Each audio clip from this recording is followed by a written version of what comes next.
ఏ వస్తువైనా అవసరం మేరకు వాడితే ఏ సమస్య ఉండదు, మితిమీరితేనే ఇబ్బందులు. ప్లాస్టిక్ విషయంలో అదే జరుగుతోంది. సౌకర్యం కోసం తయారు చేసుకున్న ఈ పాలిథీన్ ఇప్పుడు ప్రపంచానికి అతిపెద్ద సవాలుగా మారింది.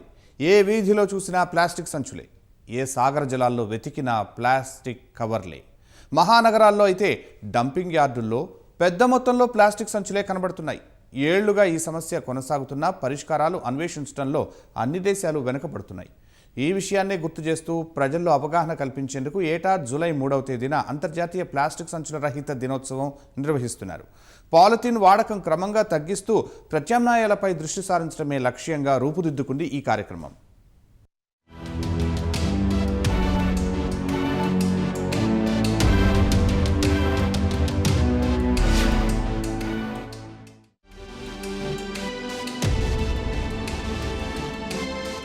ప్రపంచవ్యాప్తంగా సెకనుకు 1,60,000 ప్లాస్టిక్ సంచులు వినియోగిస్తున్నారని తెలుసా? భారత్లో సగటున ఓ వ్యక్తి రోజుకు 7.6 గ్రాముల ప్లాస్టిక్ వ్యర్థాలు సృష్టిస్తున్నాడన్న లెక్కలు ఎప్పుడైనా చదివారా? ఎన్నో అధ్యయనాలు, మరెన్నో పరిశోధనలు ఇలాంటి గణాంకాలు, వివరాలు ప్రపంచం ముందు ఉంచుతున్నాయి. ఎన్నో ఏళ్లుగా హెచ్చరిస్తూనే ఉన్నాయి. మనం వింటేగా. ఆ నిర్లక్ష్యం ఫలితమే ఇప్పుడు సముద్ర తీరాల్లో, వీధుల్లో ఎక్కడ పడితే అక్కడ ప్లాస్టిక్ సంచుల రూపంలో కనిపిస్తోంది. ఈ ఉదాసీనత పక్కన పెట్టి ప్లాస్టిక్ రహిత ప్రపంచాన్ని ఆవిష్కరించాలన్న లక్ష్యంతో ఏటా జూలై 3న అంతర్జాతీయ ప్లాస్టిక్ సంచుల రహిత దినోత్సవం నిర్వహిస్తున్నారు. కోవిడ్ వేళ ప్లాస్టిక్ వ్యర్థాలు పెరిగిన నేపథ్యంలో ఈ ఏడాది ఈ దినోత్సవం మరింత ప్రాధాన్యత సంతరించుకుంది. సకల జీవరాశికి నిలయం ఈ భూ ప్రపంచం. కానీ మానవుడి అవసరాలు భూగోళాన్ని ప్రమాదంలోకి నెడుతున్నాయి. ఎంతెలా అంటే పీల్చే గాలి, తాగే నీరు, తినే తిండి కూడా కనుమరుగయ్యే అంత. పొద్దున పాల ప్యాకెట్ దగ్గర నుంచి తాగే నీళ్ల సీసా వరకు, అల్పాహారం నుంచి రాత్రి భోజనం వరకు అంతా ప్లాస్టిక్తో పెనవేసుకుపోయింది మన జీవితం. నిత్యావసరాల జాబితాలో చేరిన ప్లాస్టిక్ భూమిలో కలిసిపోవాలంటే 1000 ఏళ్లు పడుతుందట. అన్నేళ్లు భూమి పొరల్లో దాగి ఉంటూ చుక్క నీరును కూడా భూమిలోకి ఇంకకుండా చేస్తోంది. నగరాల్లో రోజుకు 1 కోటికి పైగా పాలిథిన్ సంచుల వ్యర్థాలు మున్సిపల్ చెత్తల్లో కలుస్తున్నాయి.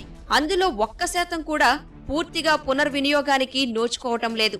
ఫలితంగా భూమి కాలుష్యమే కాకుండా సముద్ర గర్భం క్రమంగా ప్లాస్టిక్ వ్యర్థాలతో నిండిపోతోంది.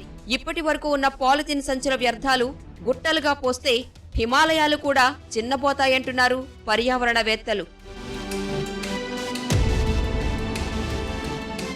పర్యావరణానికి తీవ్ర విఘాతంగా మారి మానవాళికి పెను సవాల్గా నిలుస్తున్న ఈ పాలిథీన్ సంచులపై ప్రపంచ దేశాలు ఎప్పటినుంచో యుద్ధం చేస్తున్నాయి. సుమారు 60 దేశాల్లో ఒకసారి వాడే ప్లాస్టిక్ పై పూర్తి నిషేధం విధించాయి. నిబంధనలు ఉల్లంఘించి పాలిథీన్ సంచులు వాడుతున్న వారిపై భారీగా జరిమానాలు విధిస్తున్నాయి. ప్లాస్టిక్ సంచులను నిషేధించిన తొలి దేశంగా బంగ్లాదేశ్ నిలిచింది. అక్కడ 2002 నుంచి పూర్తిగా ప్లాస్టిక్ సంచులను రద్దు చేసింది. అగ్రదేశం అమెరికాలోని శాన్ ఫ్రాన్సిస్కో, వాషింగ్టన్ డీసీ, బోస్టన్లో ప్లాస్టిక్ వాడితే భారీ జరిమానాలు విధిస్తున్నారు. 2017 నుంచే కెన్యా ప్లాస్టిక్ సంచుల వాడకం నిషేధించింది. నిబంధనలు ఉల్లంఘించి ప్లాస్టిక్ బ్యాగ్స్ వాడితే $40,000 జరిమానా విధిస్తుంది. కెన్యా తరహాలోనే ఆఫ్రికా, రువాండా కూడా ఇవే చర్యలు చేపడుతున్నాయి. వచ్చే ఏడాది నాటికి పూర్తిగా ప్లాస్టిక్ సంచుల వాడకం నియంత్రించాలని లక్ష్యంగా పెట్టుకుంది భారత్. సబర్మతి నదీ తీరంలో స్వయంగా ప్రధాని మోదీ ప్లాస్టిక్ సంచులను ఏరివేసి పర్యావరణ సమతుల్యత కాపాడాలని పిలుపునిచ్చారు. ఏడాదికి 3.3 లక్షల కోట్ల గ్రాముల ప్లాస్టిక్ వ్యర్థాలు పోగవుతున్నాయి భారత్లో. ఇక కరోనా వేళ పీపీఈ కిట్లు, గ్లౌజుల వినియోగం పెరిగిపోయింది. సాధారణ ప్లాస్టిక్ సంచులతో పాటు ఈ వ్యర్థాలు పేరుకుపోతున్నాయి. అందుకే వీలైనంత త్వరగా ఈ సమస్య పరిష్కరించాలని భావిస్తోంది కేంద్రం. గతేడాది సెప్టెంబర్లో centre for science and environmental సంస్థ విడుదల చేసిన గణాంకాల ప్రకారం దేశంలో ఉత్పత్తి అవుతున్న ప్లాస్టిక్ వ్యర్థాల్లో అధికంగా ఉత్పత్తి చేస్తున్న రాష్ట్రం గోవా. తరువాతి స్థానాల్లో ఢిల్లీ, చండీగఢ్ ఉన్నాయి. దేశంలో ఉత్పత్తి అవుతున్న ప్లాస్టిక్ వ్యర్థాల్లో 3వ వంతు మహారాష్ట్ర, కర్ణాటక, తమిళనాడు, ఢిల్లీ, గుజరాత్, పశ్చిమ బెంగాల్, ఉత్తరప్రదేశ్ రాష్ట్రాల నుంచే ఉందని గణాంకాలు చెబుతున్నాయి. ప్రపంచాన్ని ప్రమాదంలోకి నెడుతున్న ప్లాస్టిక్ సంచులపై ప్రజలకు అవగాహన ఉన్నా వాటి నివారణ ఆచరణలో సాధ్యపడటం లేదు. ఇంటి నుంచి బయటకు వెళ్లిన వ్యక్తి ఏదో ఒక రూపంలో ప్లాస్టిక్ సంచితో తిరిగి వస్తున్నాడు. నగరాల్లో సగటున ఒక్కో కుటుంబం రోజుకు 7 నుంచి 8 పాలిథిన్ సంచులు వినియోగిస్తోంది. పల్లెల్లోనూ పాలిథిన్ సంచుల వినియోగం క్రమంగా పెరుగుతోంది. వాటిని పునర్వినియోగించే అవకాశము ఉండటం లేదు. పంట పొలాల్లో వాటిని పారేస్తుండడం వల్ల భూసారం తగ్గిపోతోంది. ఇదంతా తెలిసినా ప్రజలు తమ అవసరాల రీత్యా ప్లాస్టిక్ వాడక తప్పడం లేదంటున్నారు. కానీ కొందరు పర్యావరణవేత్తలు, స్వచ్ఛంద సంస్థలు ప్లాస్టిక్ సంచులకు ప్రత్యామ్నాయాలు ఏమిటో సూచిస్తున్నారు. పరిష్కారం చెప్పటమే కాకుండా ఆచరిస్తూ ఆదర్శంగా నిలుస్తున్నారు. క్వింటల్ వరకు కవర్లు పడేది ఇంతకుముందు, ఇప్పుడు మాత్రం 50 కిలోల వరకు పడుతున్నాయి. ఎందుకంటే ఈ మేము సంచులు కొట్టేయడం వల్ల మ్యాక్సిమం ఒక 50 కిలోలు అవాయిడ్ అయిందని అనుకుంటున్నాం. సంచులు తీసుకొస్తారు సార్, తీసుకొచ్చిన ప్లాస్టిక్ కవర్లు మాత్రం కంపల్సరీ అడుగుతారు. సంచి ఉన్నా కవర్ కావాలంటారు. ఇక మేము వాళ్ళు తెచ్చుకున్నప్పుడు మేము చేతులు ఇవ్వలేము కదా సార్. కస్టమర్లు కవర్ లేవంటే వద్దా అంటారు, మాకు పనులు వద్దా అంటారు. కవర్లు బ్యాగులు తెస్తున్నారు కానీ వద్దా కవర్లు వేసి అంటారు. ఇది హైదరాబాద్ మహానగరంలో పాలిథిన్ సంచుల వినియోగంపై వాస్తవ పరిస్థితి. చేతి సంచితో బయటకొచ్చిన పండ్లు, పూలు, ఇతరత్ర సామగ్రి కోసం పాలిథిన్ సంచి తీసుకువెళ్లక తప్పని పరిస్థితి నగరంలో నెలకొంది. సగటున ఒక్కో కుటుంబం రోజుకు 7 నుంచి 8 పాలిథిన్ సంచులు వినియోగిస్తోంది. ఆదివారం ఒక్కరోజే భాగ్యనగరంలో 1,40,00,000 పాలిథిన్ కవర్లు వాడుతున్నారు. టిఫిన్ సెంటర్లు, మాంసపు దుకాణాల్లోనూ 50,000కు పైగా వినియోగిస్తున్నారు. రైతు బజార్లు, వీధి సంతల్లో రోజుకు 1,50,000 పాలిథిన్ కవర్లు వాడుతున్నారు.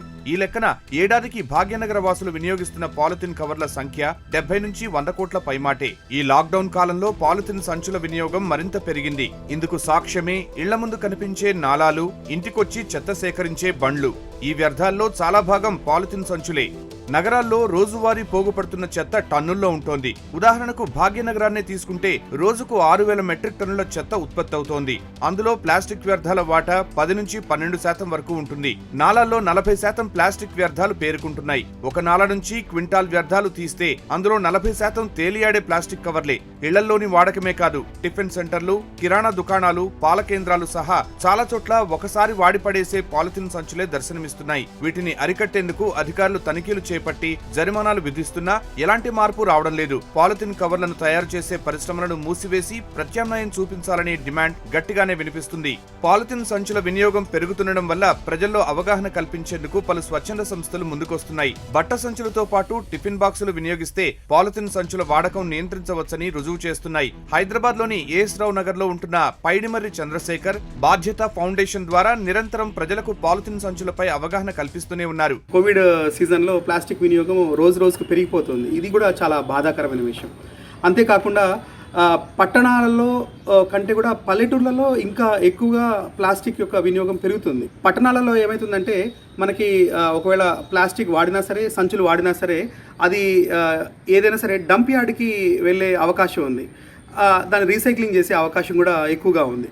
అదే పల్లెటూర్లలో కనుక మనం ఒక క్యారీ బ్యాగ్ చేరితే కనుక, ఒక ప్లాస్టిక్ క్యారీ బ్యాగ్ చేరితే కనుక అది రీసైక్లింగ్ చేయడానికి ఎటువంటి వ్యవస్థ లేదు. ఖచ్చితంగా దాన్ని తీసుకుపోయి మనం ఏందని చెప్పేసి అంటే మనము వ్యవసాయానికి ఉపయోగపడేటువంటి పెంట దిబ్బలో వేయటమే. పల్లెటూర్లు మాత్రము ఈ యొక్క ప్లాస్టిక్ విష రక్కసిలో పూర్తిగా నలిగిపోతున్నాయి. టెకీ రైడ్ అనే సంస్థ ద్వారా సుమారు 1,200 మంది సాఫ్ట్వేర్ ఉద్యోగులు ప్లాస్టిక్ వాడకం తగ్గించాలంటూ వారాంతాల్లో ప్రజలకు అవగాహన కల్పిస్తున్నారు. ఇంటింటికి తిరిగి మహిళలకు పాలిథిన్ సంచుల వల్ల జరిగే అనర్థాలు వివరిస్తున్నారు. వ్యక్తిగతంగా కానివ్వండి, గవర్నమెంట్ ద్వారా కానివ్వండి, సామాజిక మాధ్యమాల ద్వారా కానివ్వండి, ఎట్లయినా కానీ చాలా మటుకి జనాల్లో అవగాహన ఇప్పుడిప్పుడే పెరుగుతోంది. మనం చేయాల్సిందల్లా చిన్న ప్రయత్నాలే. మనం బయటకు వెళ్తున్నప్పుడు సెల్ ఫోన్ పెట్టుకెళ్తాం, జేబులో ఇంకో జేబులో పర్సు పెట్టుకొని వెళ్తాం.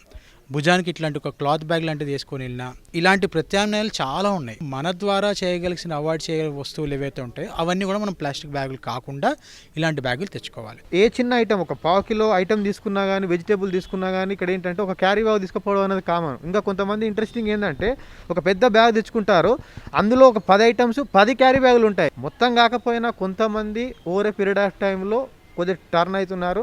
ఈ క్యాంపెయినింగ్ను కానీ లేకపోతే ఈ అవగాహనను కానీ ప్రజలకు పెద్ద మొత్తంలో ప్రతి ఒక్కరూ ఎంతో కొంత ముందరకు వచ్చి ఇది చేస్తే ఖచ్చితంగా ఇది సక్సెస్ అవుతుందని నాకు అనిపిస్తుంది. ఇక నిత్యం పాలిథిన్ సంచులు ఎక్కువ వాడే టిఫిన్ సెంటర్లకు ఆదర్శంగా ఉండాలనే ఉద్దేశంతో వనస్థలిపురంలోని మొదటి ముద్ద సంస్థ 6 ఏళ్లుగా పాలిథిన్ సంచులు వాడటం మానేసింది. అక్కడికొచ్చే వినియోగదారులకు ప్రకృతి సిద్ధమైన ఆకుల్లో టిఫిన్స్ అందించడం మొదలుపెట్టింది. డిపాజిట్ పద్ధతిలో టిఫిన్ బాక్సులు, చేతి సంచులు ఇవ్వడం ద్వారా ప్రజల్లో అవగాహన కల్పిస్తోంది. ఈ విధానం వల్ల అక్కడికొచ్చే చాలా మంది పాలిథిన్ సంచుల వాడకాన్ని తగ్గించారు. మొదట్లో మేము భయపడ్డాం. అంటే ప్లాస్టిక్ కవర్ అనేది లేకుండా వ్యాపారం నిర్వహించడం అంటే అప్పటిదాకా ఉన్న ఒక అలవాటుకి వినియోగదారులు ఏమైనా సపోర్ట్ చేయరేమో, ఏంటయ్యా నీ దగ్గర కొనడానికి వస్తే నువ్వు కవర్ ఇవ్వకపోతే ఎట్లా అని చెప్పి ఏమైనా అపోజ్ చేస్తారేమో, బిజినెస్ దెబ్బతింటుందేమో అని భయపడినా ఒక మంచి చేయాలి అనే సంకల్పంతో భగవంతుడిని నమ్ముకొని మొదలు పెడితే ఏ ఒక్కరోజు కూడా ఏ కస్టమర్ కూడా అపోజ్ చేసింది లేదు. ఇంకా అప్రిషియేట్ చేస్తూ అంటే క్యారీ బ్యాగ్ ఇవ్వకపోయినా అలా చేత్తో పట్టుకొని తీసుకెళ్ళిపోవడం, లేకపోతే మేము ఏదైనా పేపర్ కవర్లో పెట్టిస్తే ఆ పేపర్ కవర్ తీసుకెళ్ళటం ఏది నామోషి ఫీల్ అవ్వలేదండి.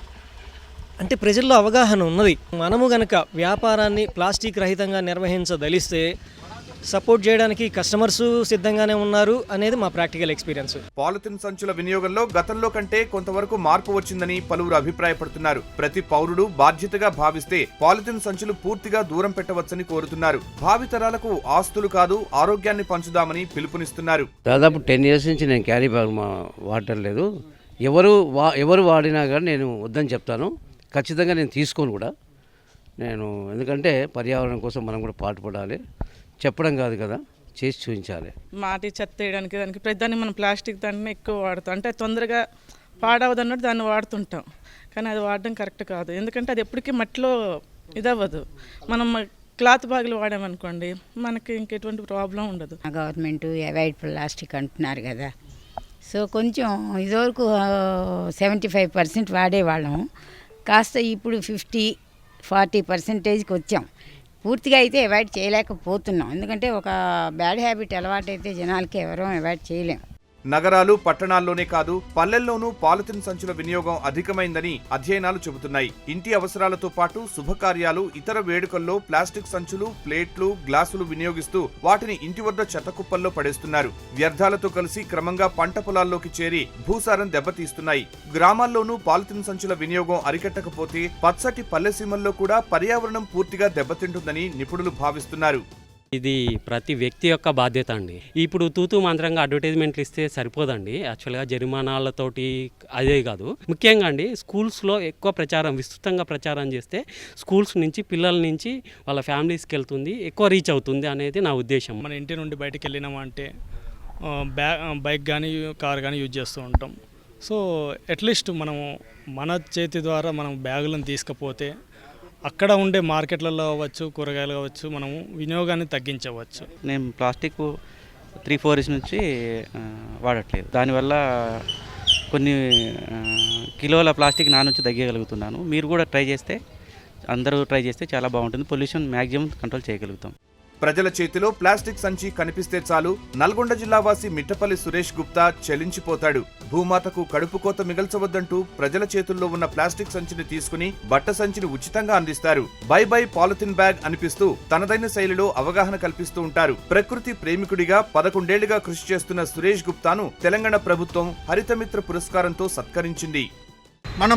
మనం కూరగాయలకు వెళ్ళేటప్పుడు చేతి సంచుల్ని ఉపయోగించేటటువంటి ప్రయత్నం చేస్తూ, జూట్ బ్యాగులని ఉపయోగించేటటువంటి ప్రయత్నం చేస్తూ, అంతేకాకుండా మనం పేపర్తో చేసినటువంటి పేపర్ బ్యాగులను కూడా ఉపయోగించేటటువంటి ప్రయత్నం చేస్తూ, ఎక్కడికి మనం వెళ్ళినా కూడా ఎవరికైనా బహుమతులు ఇచ్చినా కూడా ఈ రకంగా మనం చేతి సంచుల్ని ఉపయోగించుకునే విధంగా మనం బహుమతులు ఇచ్చినా, ఇంటి నుండి బయటికి వెళ్ళేటప్పుడు ఒక చేతి సంచిని మనం తీసుకొని వెళ్ళినా కూడా మనందరం కలిసి ఈ యొక్క పర్యావరణంని, ముఖ్యంగా భూమిని కూడా మనం కాపాడుకునేటటువంటి ప్రయత్నం చేయొచ్చు. ఒక మొబైల్ కంటే చిన్నగా చేసి మనం ఇలా జేబులో పెట్టుకొని వెళ్ళిపోవచ్చు. ప్లాస్టిక్ కవర్ల వినియోగం తగ్గించేందుకు ఎవరికి వారే స్వచ్ఛందంగా ముందడుగు వేయాలని చెబుతున్నారు పర్యావరణ నిపుణులు. ఇది ప్లాస్టిక్ కవర్ల వల్ల మన పుడమి తల్లి ఎదుర్కొంటున్నటువంటి పరిస్థితి. 2 నిమిషాలు మనం కవర్ కప్పుకుంటేనే ఉక్కిరి బిక్కిరయ్యే పరిస్థితుల్లో సెకండ్కి దాదాపు 160,000 పాలిథిన్ కవర్లు మన భూమిలో కలుస్తున్నాయి. సముద్రాల్లో మూగజీవులు అల్లాడిపోతున్నాయి.